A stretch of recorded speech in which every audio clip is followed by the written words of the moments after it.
Está Cristian Sánchez, ex ministro de Trabajo con nosotros, invitado aquí en Hackeando la Política, para poder conversar sobre este tema que tanto preocupa, porque en sí, claro, la gente está preocupada con lo que pueda suceder de llegar Castillo al poder, porque de ahí creo que nadie lo va a poder sacar. ¿Qué tal? ¿Cómo estás, Cristian? Bienvenido. Buenas noches, Mario. Cristian, es un gusto volver a hablar contigo después de tiempo. Sí, casi un año. Casi un año. Claro, nosotros hemos hablado desde que se inició la pandemia, ¿no? Más o menos. Junio, ¿no? Junio, exacto, julio, cuando casi estaba, sí. En los momentos más complicados, en los momentos más difíciles y en donde realmente veíamos el futuro bastante, muy difícil, muy complicado, obviamente, y claro, ahora estamos en este escenario, ¿no? Que es complejo, es un escenario complicado, ¿no? Estamos frente a esta segunda vuelta. Y claro, hay de todo y para todos, ¿no? O sea, hay personas que van a optar por uno y otras van a optar por la otra candidata. Ahora, hay una crisis laboral también hoy por hoy. Entonces, de cara a esta segunda vuelta, ¿cómo debemos de sentirnos los ciudadanos de tener, obviamente, a una persona que es considerada radical, ¿no? Es de una izquierda bastante dura, y tenemos por otro lado, obviamente por el señor Cerrón, y tenemos por otro lado una candidata que también tiene un antivoto? Entonces, me gustaría conocer cuál es tu apreciación frente a la crisis laboral que tenemos hoy y si podría compararse con la de Venezuela en caso llegue Castillo al poder. Bueno, mira, la crisis laboral que padecemos el día de hoy con la pérdida de empleos, del cual dan cuenta las estadísticas laborales oficiales, ¿no? Por ejemplo, basta revisar la planilla electrónica y comparar con el mes de marzo-abril, que han sido los últimos datos que ha reportado el Ministerio de Trabajo. Lo comparas este año con igual periodo del año pasado y hay casi 500.000 trabajadores menos en la planilla electrónica. Sí. Son empleos formales, ¿no? Exacto. Perdón, 300.000, ¿no? Súmale a esos 300.000, 200.000 y un poco más en suspensión perfecta. Sí. Es decir, que no están percibiendo remuneración. Ahí tienes más de 500.000 afectados o económicamente privados de una remuneración o simplemente que han perdido su empleo. Claro. Súmale los empleos autónomos que han desaparecido y que han pasado a situación de inactividad, ¿no? Añádele además a esa situación las estadísticas de la planilla electrónica, que son empleos formales, que dan cuenta de que casi ya estamos 3/4 partes de los trabajadores formales son trabajadores con contratos temporales. Sí. ¿No? Es decir, con inestabilidad en el vínculo laboral.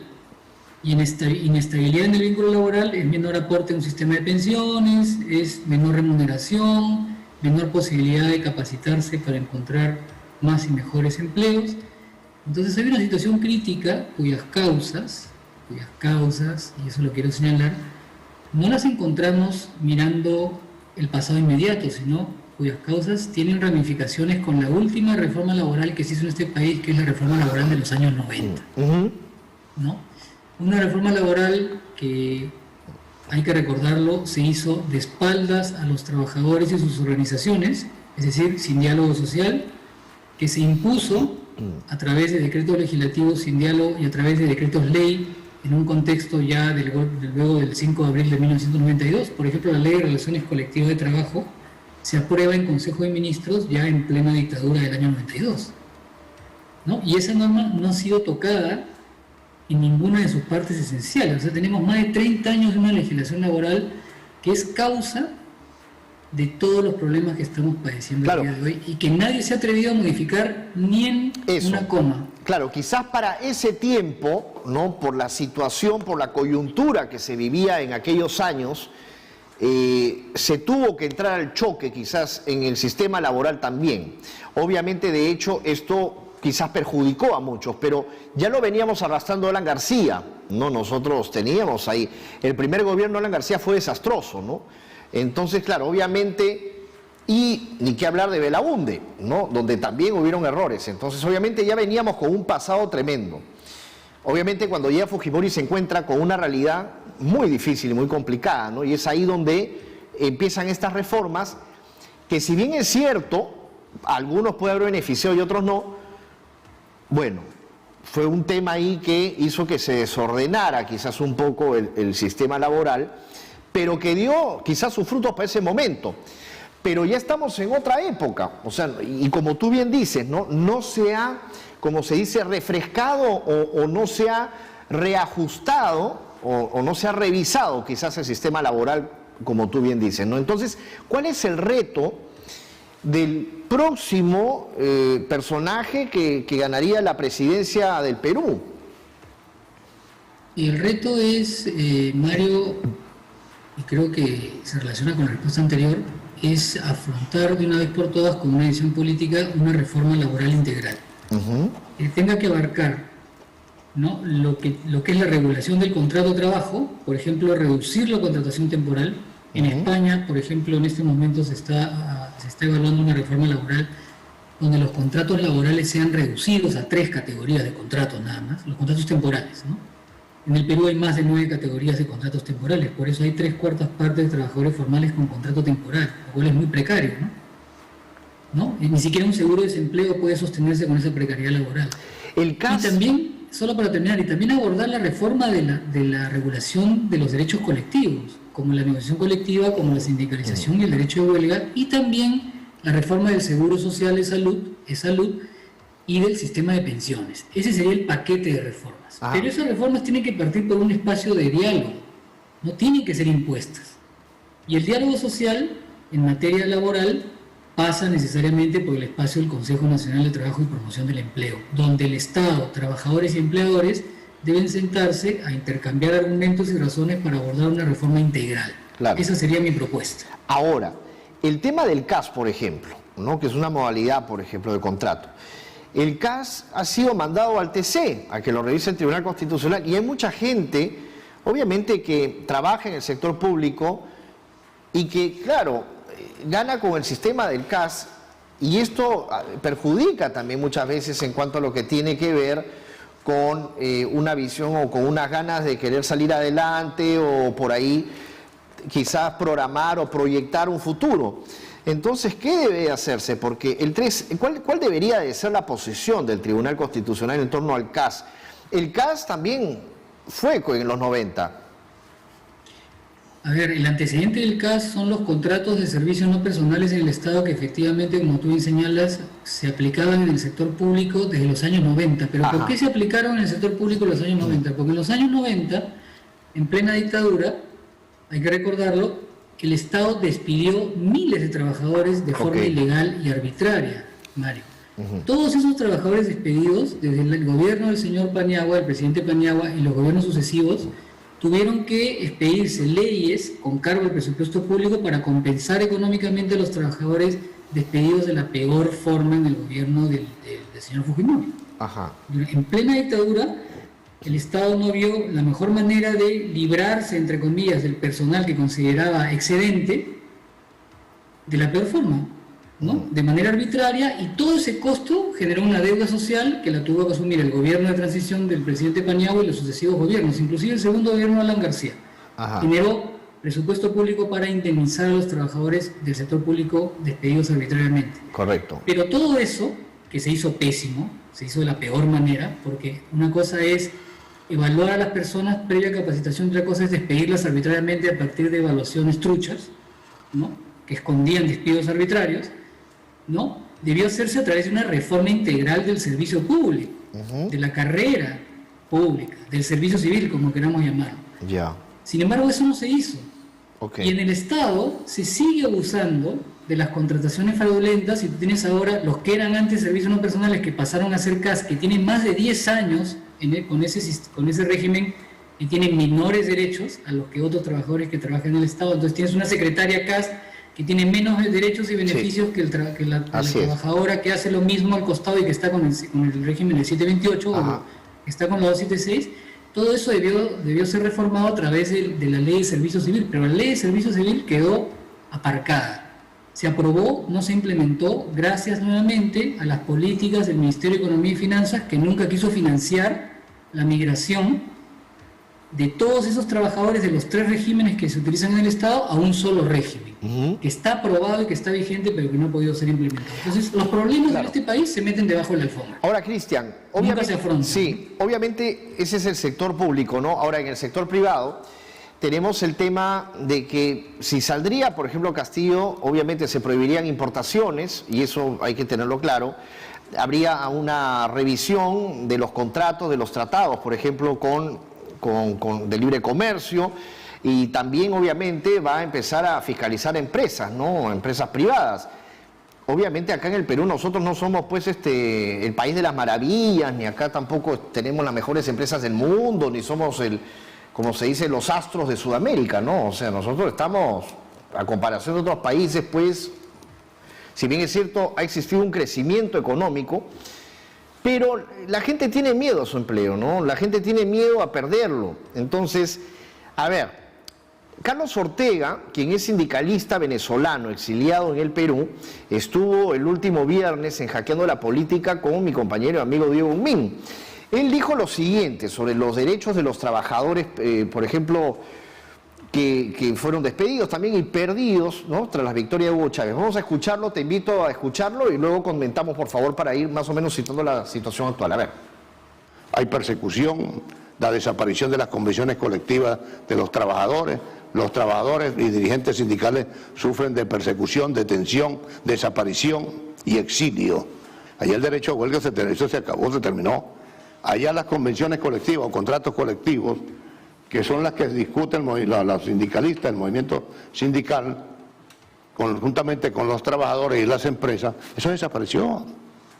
Bueno, pero si se dieron el lujo de acabar con PDVSA, que era el sostén económico de Venezuela, por los enormes recursos, ¿verdad?, que salen de la renta petrolera. Eso se acabó.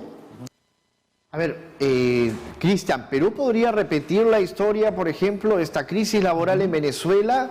A mí me parece que, por lo que yo pienso y analizo, no sé, me parecería que nos iría peor, porque hay mucha improvisación por parte de un candidato. ¿A ti qué te parece? Bueno, Mario, todo lo que ha mencionado el señor, que no pude leer su nombre en la cintilla que está debajo de la imagen, todo lo que ha mencionado el ciudadano venezolano ocurrió en los 90 y lo hizo el ingeniero Fujimori, ¿no? Durante la década de los 90 el ingeniero Fujimori emprendió, como te dije, una de las peores reformas laborales hechas sin diálogo social. La tasa de afiliación sindical pasó de 20 puntos porcentuales a 4 puntos porcentuales y ahora estamos en 5 puntos porcentuales. Desaparecieron dirigentes sindicales, destruyeron el movimiento sindical. Entonces todo lo que ha mencionado el señor que ha pasado en Venezuela ya lo hizo el fujimorismo, ¿no?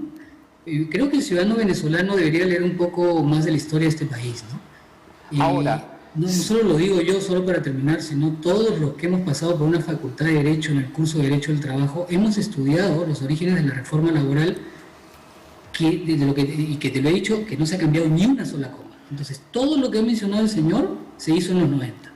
Incluso se desaparecieron dirigentes. Se reprimió el movimiento sindical, se destruyó las organizaciones de los trabajadores, se precarizó el empleo, se introdujeron 9 tipos de contratos temporales, la tasa de afiliación sindical se desplomó y todo esto es parte de la herencia de los años 90. Entonces el señor no ha leído un poco de historia, yo le recomendaría que lea la historia del Perú, porque lo que está hablando ya lo hizo el ingeniero Fujimori.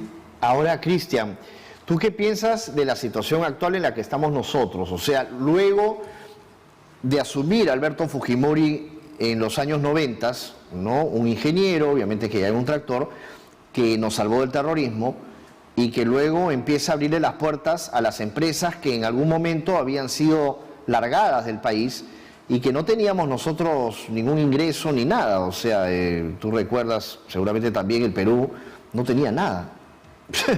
No, sí, estábamos sumidos en una tristeza total, no solamente por la pérdida de amigos, de familiares, por un producto del terrorismo de esa época, de Sendero Luminoso y el MRTA, sino que también por el tema de la falta de comida, la falta de empleo también, o sea, antes de los 90, ¿no? Y porque no había realmente ningún intercambio comercial con el Perú, nadie confiaba apostar por el Perú. Entonces, ¿tú qué piensas acerca de eso? Porque Venezuela no tiene nada. O sea, hoy por hoy es un país fantasma. Bueno, yo creo que a mí me parece, de lo que he escuchado al profesor Castillo proponer para esta segunda vuelta, porque convengamos que una segunda vuelta no es lo mismo que una primera vuelta, ¿no? Una segunda vuelta implica, como lo ha hecho también Fuerza Popular, alianzas con otras organizaciones políticas, y lo ha hecho también la agrupación política por la que postula el profesor Castillo, ¿no? Y eso es normal en la política, las alianzas, convocar a otras fuerzas políticas, reducir, morigerar tus propuestas originales y abrir propuestas hacia otras tiendas políticas y para convencer a un electorado en el cual las cosas se muestran de dos opciones. No hay más opciones en una segunda vuelta, hay dos. Bueno, hay tres con el voto nulo, blanco, viciado, ¿no? Pero de lo que yo pude escuchar no hay nada parecido, Mario, ¿no? Y además, lo que yo sí quiero recalcar sobre tu pregunta, ¿no?, de la realidad venezolana, la realidad de la que habla el ciudadano que conoce poco de la historia del Perú y que ve un poco más, es que todas esas reformas tienen un origen espurio, un origen sin diálogo social y en pleno gobierno dictatorial de los años 90. Pero además, todas esas reformas son causa, origen de la situación por la que estamos atravesando. Y lo que tú dices de la inversión privada, ¿no? En efecto, la inversión privada convive y tiene que convivir, como cualquier país que está en vía de desarrollo, con la inversión pública. Y la inversión privada no tiene por qué verse reñida ni se opone al respeto y a las garantías del trabajo decente o el trabajo con derechos, ¿no? Es decir, debe haber inversión privada, pero la inversión privada no tiene por qué llevarse a las patadas o oponerse con el concepto o la idea de trabajo decente o con derechos. Lamentablemente, todas las políticas que han seguido los gobiernos desde los 90 hasta la fecha han tenido una idea de que la inversión privada significa convivir con normas laborales que no han fomentado empleo de calidad, empleo con derechos, que han deprimido las organizaciones de los trabajadores, que han impedido que ellos se organicen, que ellos negocien colectivamente y que también los salarios se vean deprimidos porque no se han generado instrumentos de redistribución de riqueza, ¿no? Entonces, inversión privada, estado del bienestar, derechos, trabajo decente, no son conceptos que tienen que estar reñidos ni que tienen que estar separados, pueden convivir en un mismo estado. Basta con mirar, por ejemplo, ejemplos de países como España, con todos los problemas que ha tenido, otros países en Sudamérica. En Chile ya se habla de una reforma laboral, se habla de una reforma constitucional. Colombia tiene graves problemas también con el movimiento sindical, hay dirigentes perseguidos, se menciona, ya se está debatiendo una futura reforma. Es necesaria la inversión privada, pero la inversión privada no tiene que ir reñida con el trabajo decente ni con el respeto a los derechos de los y las trabajadoras, ¿no? Esa sería mi idea, ¿no? Ahora, Cristian, vamos a ver también, vamos a pasar a otro tema, ¿no?, que también obviamente se le señala a Castillo como que está calcando el modelo chavista. Entonces, a ver, tenemos un byte más, ¿no?, del señor Carlos Ortega, que habla sobre el mensaje de Hugo Chávez que enganchó a los electores en Venezuela, ¿no?, disfrazándose obviamente de lobo. A ver. ¿Cuál fue el mensaje de Chávez? Del difunto Chávez. El mensaje del difunto Chávez fue un mensaje engañoso, un mensaje demagogo, un mensaje que enganchó, ¿verdad?, a la mayoría del pueblo venezolano para llevar adelante su proyecto político. Pero ¿cuál era el mensaje de Chávez en aquel entonces? Respeto a los medios de comunicación. ¿Dónde están los medios de comunicación en Venezuela? ¿En manos de quién están los medios de comunicación? En manos de la dictadura. Respetar la convención colectiva y la estabilidad de los trabajadores venezolanos. ¿Dónde están las convenciones colectivas y la estabilidad de los trabajadores venezolanos? Se perdió. Con la política que ellos han aplicado, con la política que es una política de Estado que han aplicado en Venezuela, ¿qué ha ocurrido? ¿Qué ha pasado con ellos? Simple y llanamente que cuando tú me cierras o me quiebras a una empresa, ¿qué genera eso? Desempleo. O sea, el mayor índice de desempleo los tenemos en Venezuela. Los bienes, los beneficios de los trabajadores se perdieron. Cristian, con esto, luego de haber escuchado al señor Ortega también sobre Hugo Chávez, básicamente, y bueno, y Maduro también que ha seguido, ¿qué es lo que tú piensas de Pedro Castillo? Bueno, como lo mencioné en tu pregunta anterior, yo no veo nada parecido a lo que ocurrió en Venezuela con el gobierno del señor Chávez y lo que viene ocurriendo actualmente con el señor Maduro, ¿no?, que está ejerciendo la presidencia, que todos sabemos que la ejerce de manera antidemocrática y abiertamente es una dictadura, ¿no? Esa es una opinión que muchos compartimos y que creo que es un dato además objetivo, es un dato de la realidad, ¿no? No hay ninguna apreciación subjetiva. Todo lo que comenta el señor, el ciudadano venezolano, te repito, ya lo hemos vivido en los años 90 durante el gobierno del ingeniero Fujimori, ¿no? Donde los derechos laborales, repito, fueron arrasados, donde ya te comenté que la tasa de afiliación sindical pasó de 20 puntos porcentuales a 6%, trabajadores despedidos en el sector público, trabajadores despedidos en el sector privado y ya todo lo que he comentado. Entonces, ¿y esto no crees invocar que se... el fantasma, solo para terminar, ¿no? La idea, Sí. invocar el fantasma de que va a pasar con los trabajadores en el Perú si llega la opción del profesor Castillo, ¿no? Lo que menciona el ciudadano, bueno, yo te diría, eso ya lo hizo el fujimorismo en los años 90, ¿no? Pero eso no se podría volver a repetir con Castillo, porque también él ha llegado así, ¿no? Como cuando llegó Alberto Fujimori en un tractor. Bueno, Fujimori llegó en un tractor, pero para arrasar los derechos. Yo no he visto ninguna idea de lo que he escuchado a los voceros del equipo técnico del profesor Castillo, esbozar ninguna idea parecida de arrasar derechos laborales, de perseguir a los dirigentes sindicales, de asesinarlos, ¿no?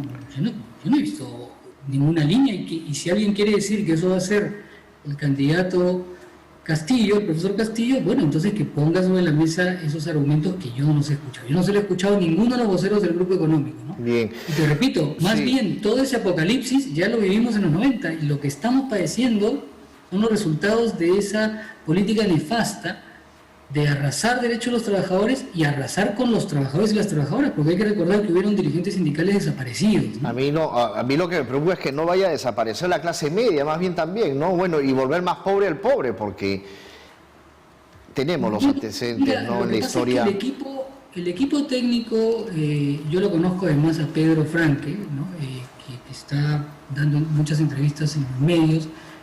El equipo económico que da sustento a la propuesta de la segunda vuelta me parece que es absolutamente moderado, ¿no? Pedro es una persona intachable, profesor de la Universidad Católica, y el modelo que se propone es un modelo económico, por lo que he venido escuchando, de diversificación productiva, es decir, abrir otras actividades complementarias a la minería, que no debe ser la única actividad, generar otros motores de desarrollo. Y sobre lo que tú mencionabas, por ejemplo, de la política arancelaria o de prohibir importaciones, también ya se ha dicho en varios medios de comunicación, lo ha expresado el equipo económico, el equipo técnico económico del profesor Castillo, que eso pues no puede verse como una cuestión de todo o nada, ¿no? Nadie está hablando de cerrar todas las partidas arancelarias, porque eso sería una cuestión absurda, ¿no? No entrarían ni siquiera componentes electrónicos para la laptop que estoy utilizando yo para comunicarme contigo, y tampoco se puede pensar en de que no hay que cerrar ninguna partida arancelaria, porque todos los estados, todos los países desarrollados o en vías de desarrollo también tienen políticas arancelarias para proteger a ciertos grupos vulnerables, a ciertos sectores productivos vulnerables, ¿no? Bien. Y solo para terminar, varios de los mecanismos que se utilizan son, por ejemplo, las salvaguardas. Tú sabes, Mario, de que las salvaguardas son mecanismos vigentes en el Perú, que se aplican a veces para proteger a la industria textil de una importación indiscriminada que acabe con sectores productivos textiles que representan también inversión de capital peruano, ¿no? De inversionistas peruanos y de trabajadores peruanos, y que no se pierdan empleos. Sí. O sea, no me parece una cuestión de... Bueno, vamos a ver qué es lo que sucede. Cristian, muchas gracias por tu participación, un abrazo y veremos qué es lo que sucede. De hecho, ya me quedó clara tu posición. Cristian Sánchez, ex ministro de Trabajo, quien ha participado en Hackeando la Política.